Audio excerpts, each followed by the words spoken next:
Play It Forward, From Gymboree to the Yoga Mat and Beyond, by Joan Barnes and Michael J. Coffino. Narrated by Hilary Huber. Preface. We tell ourselves stories in order to live. Joan Didion. I was in the kitchen, slicing apples at 9 a.m. in full-throttle preparation for our annual family Seder dinner when the landline rang. I assumed it was one of the usual suspects invited to the Seder calling to bow out, asked to bring a friend or clarify a food assignment, or one of my daughters who liked to check in with me early each morning. I doubted it was a solicitor, too early even for one of them. When I glanced at the caller ID, however, I saw Gymboree. Huh? My mind went blank, and staring at the phone, I dropped the knife I was holding. There had been no contact with the company I founded for longer than I could remember, and I was at once curious and anxious about the reason for the call. I cupped the receiver with both hands, cleared my throat for some semblance of presence, and as nonchalantly as I could uttered, "Hello?" with a tinge of curious question mark. The corresponding voice introduced himself as Mark Breitbard, the new Gymboree CEO. It was 2013, 22 years since I had been the Gymboree CEO, and 37 since I'd founded the company. 6 CEOs had succeeded me, and not one had ever contacted me. I told Mark he had caught me off guard, and in my nervousness disclosed that I was awash in kitchen duty for a Seder.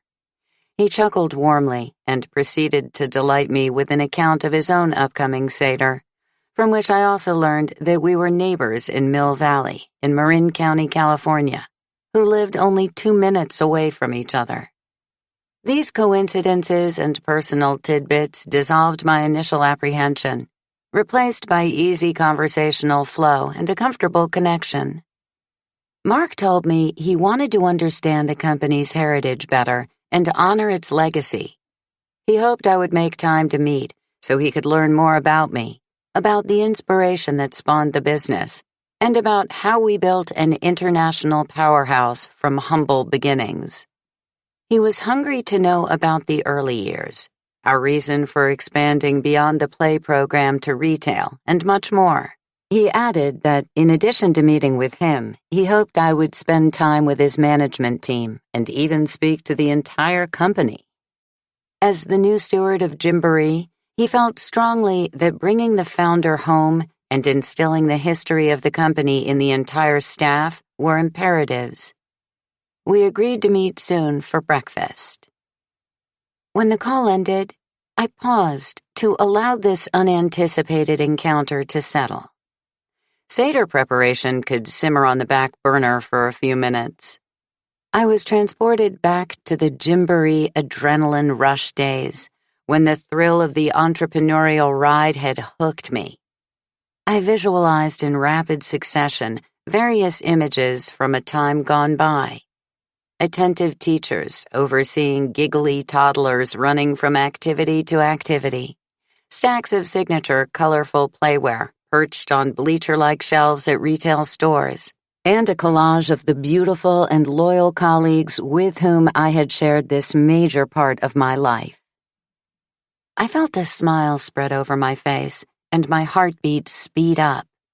I wandered to the living room window seat and perched on the narrow-cushioned bench.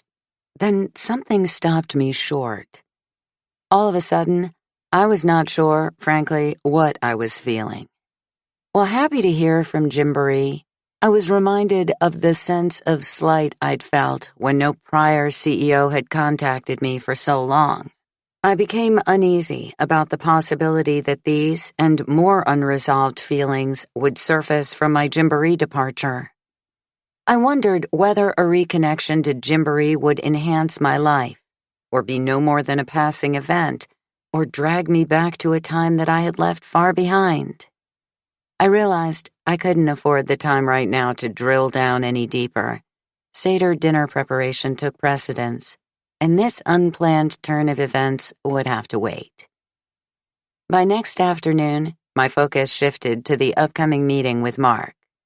I knew he was not after what he could freely learn from ready-made Google or YouTube exploration, but rather my view of the mysteries of why some companies, in the face of challenge, find or redefine themselves. I revisited various turning points in Gymboree's history, beginning with the initial idea to form the first play center, how I handled early expansion opportunities and critical decisions, and how Gymboree evolved into a global network of franchised play programs and company-owned retail stores. I wanted to help Mark contribute to Gymboree and manage to have a positive personal experience.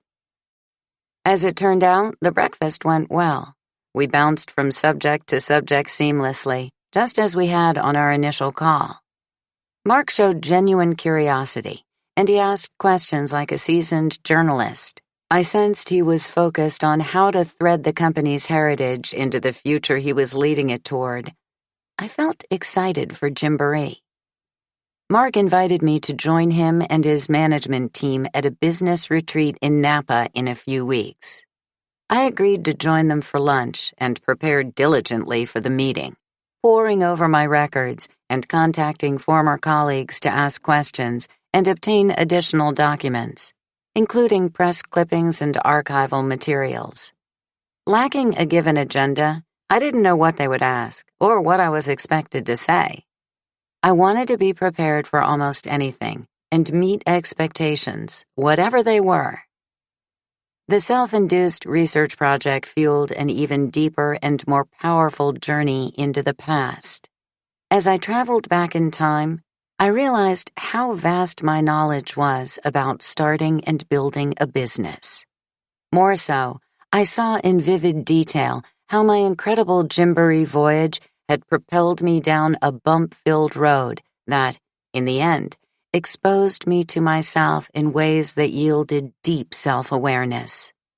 In the current light of day, what I'd learned, both professionally and personally, had been incalculably valuable. As I anticipated the Napa meeting, I became excited about contributing to the rejuvenation project Mark was spearheading, and hoped that a vibrant connection to the past could help pave the way for a glorious Gymboree future. The lunch meeting in Napa was dynamic and wide-reaching. The management group was well prepared and asked probing questions. Their palpable, genuine interest in the company heritage impressed me, and the binders of vintage photos and brochures I brought for my modest dog and pony show fascinated them. The opportunity to feel, once again, a part of the ongoing Gymboree story and family, and to recount early history with all its color and nuance, moved me. And the respect, deference, and heartfelt warmth I received was just as stirring. During a break, a group of predominantly young female executives encircled me. They wanted to hear how I had handled the balance of raising young children, having a personal life, and managing the extreme demands of Gymboree. Their inquiries reflected the ongoing struggles working women have with family life, demanding professions and businesses, and self-care. Their genuine openness impressed me, as did the sense they communicated of how far the conversation had come over the decades, and yet how similar the internal struggles continued to be.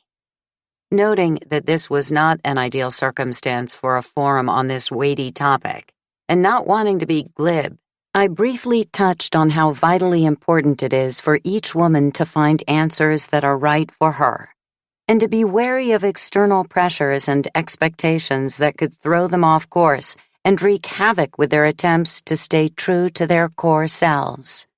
Mark formalized the invitation for me to speak to the entire company at its annual kickoff meeting in San Francisco. I told him it was important I have at my side my origin team, the inner circle of colleagues who were there with me each step as the company grew and prospered.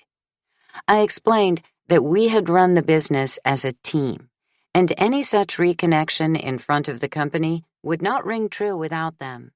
He agreed.